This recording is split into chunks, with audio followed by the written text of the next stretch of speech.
What's up mga ka-vlogster? Welcome to my sanctuary. Ano yun? Ito yung itsura niya pag pag, pag may araw.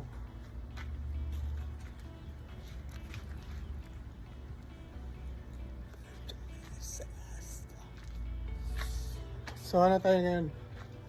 May naisip akong content.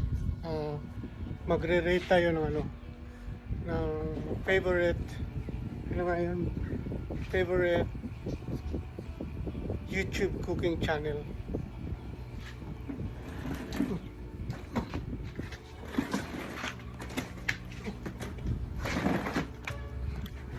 So, rate tayo ngayon. So, ang criteria is, ilagay ko lang dito yung criteria.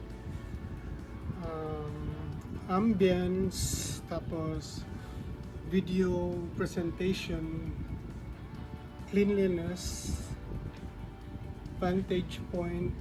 Yung vantage point ay yung yung nasa place niya. Kung gaano ka para sa akin, kung gaano ka kanindot yung yung pwesto niya. At saka yung taste at saka satisfaction. So, mag-start tayo sa 5 to 1. So, ito na tayo. First is number 5 is simple channel. From yung search nyo lang sa YouTube yung simple na channel. Para sa akin number 5 yun. Tsaka i-rate ko siya sa based sa criteria na iniinda ko. So simple from Chef Tatum. Maganda naman yung niya, yung venue niya. Tsaka nagagandahan ako sa presentation. Tsaka mukhang masarap yung niluluto niya. So, i-judge ko siya sa criteria. So, yung ambience niya is yung place, parang nagagandahan ako sa pwesto. Siguro 8 of 10. Tapos, video presentation, I'll give it a 7.5 yung video presentation niya. Cleanliness is 10. Tapos, yung vantage point, wala namang customers dun sa kanya. So, bali, cooking lang talaga. So, I'll give it ako, mga 6. Tapos, yung taste, parang masarap. Parang nakakagutom pag pinapanood ko siya. I'll give it ako 8. Tapos yung satisfaction is pinapanood ko yung video niya, tapos hindi ko ini-skip yung mga channel. So hindi ko ini-skip yung mga minutes. So I'll give it a 8 lang siguro. Tapos number 4 is panlasang Pinoy. Okay yung niya, yung mga kagamitan niya, at yung utensils. Tapos parang kumpleto yung aparatos niya, cooking aparatos. Pero para sa akin, I'll give it sa 4. Number 4 siya sa list ko.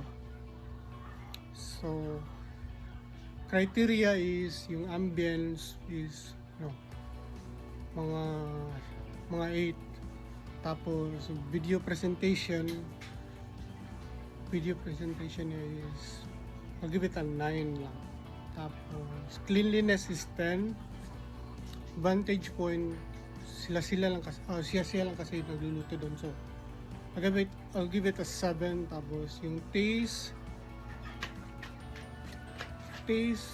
masarap siya.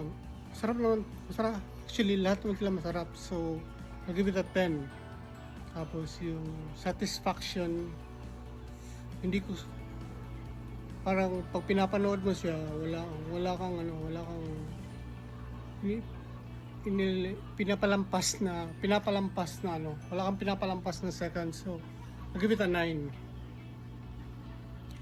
Tapos sa number 3 ko ay Team Canlas TV na Cubs Chef sa Cubs Chef. So number 3 sila sa list ko. Kasi parang lakas ng dating, parang hindi ka naboboard pag pag pinapanood mo sila. So yun, okay sa akin yun. Give it para sa akin okay sa akin yun, hindi boring, no? So criteria, yung ambience, mas gusto ko yung ambience niya, parang ganito lang din, parang nasa parang dito sa sanctuary ko. So yung ambience, bibigyan ko sila ng ng 10 out of 10, lalo na pag lumalabas sila. Taka yung video presentation, I'll give it a 9 lang, 9. Tapos cleanliness, 9. Tapos vantage point and place, actually mas nagagandaan ko sa venue nila kasi nasa backyard lang eh. Tapos pag lumalabas sila, pinipili nila yung mga places o yung mga venue na ano ba tawag doon Tagalog, na yung maraming tao, yung dinadayo. So vantage point, I'll give it a 10 kasi magaganda yung mga pwesto nila eh. Tapos yung taste, lahat sila 10, sarap naman. Tapos yung satisfaction, hindi ko pinapalampas wala akong pinapalampas na seconds, so I'll give it a 10. Tapos yung number 2 ko sa list is Tipsy Top.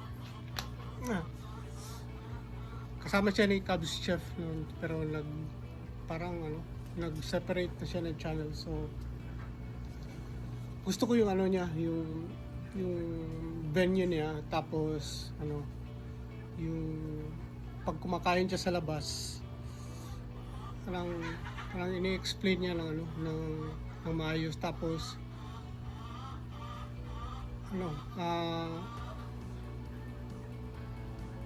maganda rin yung mga places na na napipili niya. So yung parang pareho kami ng taste ng mga venue niya. So criteria sa ambience, dun sa ambience ng kitchen niya, I'll give it an 8 lang. Tapos video presentation 10. Tapos cleanliness is I'll give it a 9. Tapos ang vantage point niya, ito yung nagandaan ko pagdating sa sa mga places na pinipili niya kasi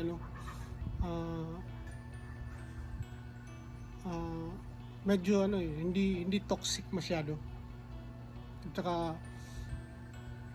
saka malilinis, at saka parang mukhang masarap. So yun, nagandaan ako. Tapos yung taste, sarap naman. At saka satisfaction, ito yung gusto ko kasi hindi ko pinapalampas yung every seconds yung video niya. So I'll give it a 10, yung satisfaction. So shout out kay Tipsy Tata. Lagay ko lang yung mga pics nila dito.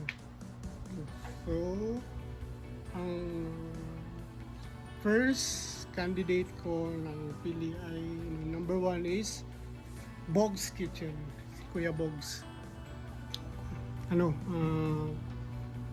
From scratch kasi, tapos parang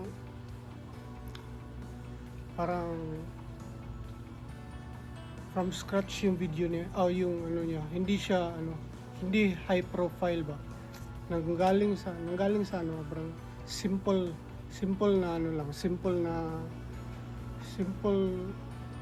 kusinero, tapos ano, nagsikap, tapos ano, naging binigyan ng blessings, tapos bigyan ng blessings, tapos wala lang. Na nangyari lang sa kanya yun. Tapos mas gusto ko yung ano niya, yung ang tawag doon, yung venue niya, at saka yung ano, yung vantage niya. Tapos I'll give it a criteria, ambience 10, kasi maganda ka talaga yung ano niya, yung pwesto niya. Tapos naka food truck pa, chuy kayo ba? Tapos video presentation 9, tapos cleanliness 10, vantage point kasi ano, karinderya eh, tapos ang daming customer, tapos nandun pa sa ano, mga sa Navy yata yun, o ano, mga Marine. So ayos yung pwesto niya. I'll give it a 20 out of 10. Tapos yung taste, consistent naman, maraming pumupunta doon. So I'll give it a 10.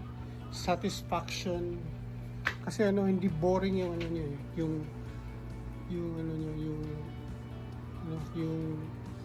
yung channel niya.